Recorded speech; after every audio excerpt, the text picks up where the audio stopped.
জব্দ কৰা গৰু মুকলাই দিয়াক লৈ উত্তপ্ত পৰিস্থিতি হৈছে আৰু ইয়াৰ পিছতে আমছু আৰু সংখ্যালঘু সংগ্ৰাম পৰিষদ গৰজি উঠিছে। আমি এই মুহূৰ্তত দৃশ্য দেখুৱাইছো আপোনালোকক। জব্দ কৰিছিল গৰু, তাৰ পিছতে মুকলি কৰি দিছে। ইয়াৰ পাছতে গৰজি উঠিছে আমছু, গৰজি উঠিছে সংখ্যালঘু সংগ্ৰাম পৰিষদ। কচু আৰক্ষীৰ বিৰুদ্ধে গুৰুতৰ অভিযোগ উত্থাপন কৰিছে। আৰক্ষীয়ে জব্দ কৰা গৰু গাড়ী আৰু আটক কৰা লোকক এৰি দিয়াৰ বিৰুদ্ধে কচু আৰক্ষীৰ বিৰুদ্ধে এবাৰ গৰজি উঠিছে আমছু আৰু সংখ্যালঘু সংগ্ৰাম পৰিষদ।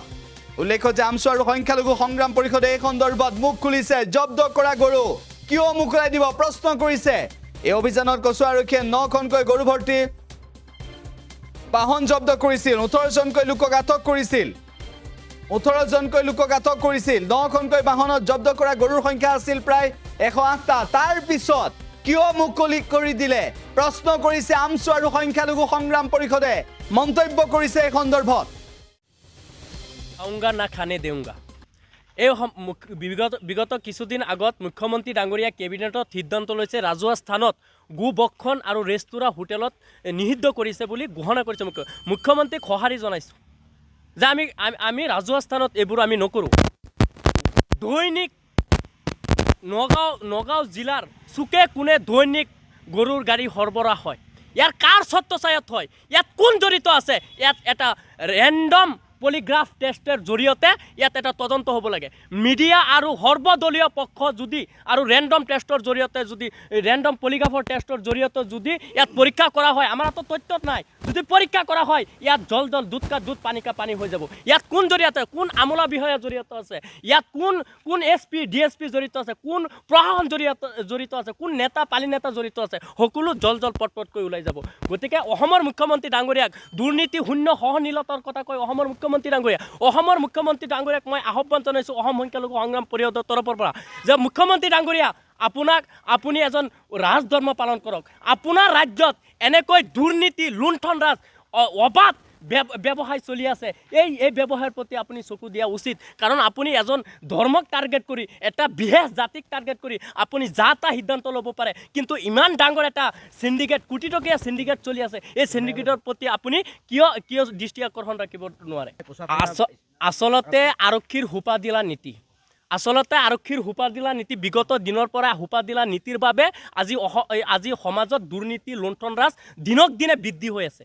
যাৰ বাবে নেকি কচুৱাৰ আহে পাহে দি ব্যৱসায় ৰাতিয়ে দিনে গৰু চিণ্ডিকেট চলি আছে। আমি অসম সংখ্যালঘু সংগ্ৰাম পৰিষদে আমি মুখ্যমন্ত্ৰী তথা অসম প্ৰশাসনক আহ্বান জনাইছোঁ, আপোনালোকে যদি এইবোৰ যদি বন্ধ নকৰে, এই চিণ্ডিকেট যদি বন্ধ নকৰে, আমি অসম সংখ্যালঘু সংগ্ৰাম পৰিষদ আৰু আমছুৱে যৌথভাৱে প্ৰতিবাদ কৰিম। ইয়াত কোনো ধৰণৰ আমি ৰাজপথ অৱৰোধ কৰি প্ৰতিবাদ কৰিম। ইয়াত এটা তদন্ত হ'ব লাগে। আজি চাওক, আমাৰ কচুৱা থানাই কিবা এটা গৰু গাড়ী ধৰিছে। গৰু গাড়ী ধৰাৰ পিছত আজি কালপিতকেইটাক কৰায়ত্ব কৰিছে। কিন্তু কোন বিষয়াৰ ছত্ৰছায়াত আকৌ এইবোৰ কৰিব লগা হৈছে? আমাৰ এটা তদন্ত হ'ব লাগে, ইয়াত নিৰপেক্ষ। আমি আমাৰ সংগ্ৰাম পৰিষদৰ পৰা আমাৰ এইটো দাবী। কচুৱা থানাৰ OC সাহেবে প্ৰায় 9টামান গাড়ী গৰু গাড়ী তেওঁ কৰায়ত্ব কৰিছিল। তাৰপিছত কৰায়ত্ব কৰাৰ পিছত তেওঁ কাগজ পত্ৰ নথি পত্ৰ তেওঁ দেখাৰ পিছত দেখিছে চবকেইটা অবৈধ হোৱাৰ কাৰণে গৰুশালাত সেই গৰুকেইটা তেওঁলোকে সমজাই দিছিল। আৰু যিকেইটা মানুহ কালপিত, সেই মানুহকেইটাক তেওঁলোকে কৰায়ত্ব কৰি 24 ঘণ্টা তেওঁলোকে লকআপত ৰাখিছিল। আমি জানিব পাৰিছোঁ যোৱাকালি সন্ধিয়াত সেই মানুহকেইজন আৰু মানুহকেইজনৰ যিকেইটা গাড়ীৰে গৰু কৰায়ত্ব কঢ়িয়াই আনিছিল, সেই গাড়ীবিলাক তেওঁলোকে এৰি দিছিল। আমাৰ কথাটো হ'ল যে যদি গৰুকেইটা তেওঁলোকে ধৰিছিল, ধৰাৰ পিছত যদি তেওঁলোকৰ গৰুৰ বৈধতাৰ নথি পত্ৰ আছিল, তেতিয়াহ'লে তেওঁলোকক গৰুকেইটা সমজাই দিব লাগিছিল। তাত আমাৰ ক'ব লাগে একো নাছিল। কিন্তু বৈধতা তেওঁলোকৰ কাগজ পত্ৰ নথকাৰ পিছত যিহেতুকে গৰুশালাত সমজাই দিছে, সেই সমজাই দিয়াৰ পিছতো তাৰ পিছত কেনেকুৱা তেওঁলোকৰ বৈধতা হ'ল, গৰুকেইটা কেনেকুৱা বৈধতা হ'ল? গতিকে এইটো আমাৰ সন্দেহ আছে। কাৰণ এই যি সময়ত অসমৰ মুখ্যমন্ত্ৰী গৰুৰ মাংস খোৱাটো বন্ধ কৰিছে, আমিও সদৌ অসম সংখ্যালঘু ছাত্ৰ ইউনিয়নে যে গৰু মাতাক সন্মান কৰিব লাগে, কাৰোবাৰ জাতিক আমি আঘাত কৰিব নালাগে, সন্মান কৰিব লাগে। কাৰোবাৰ আপোনাৰ গৰু মাতা বুলি কৈছে আৰু সেই মাতাক আমি সদায় সন্মান কৰি যাম। আমাৰ কথাটো হ'ল এইটো।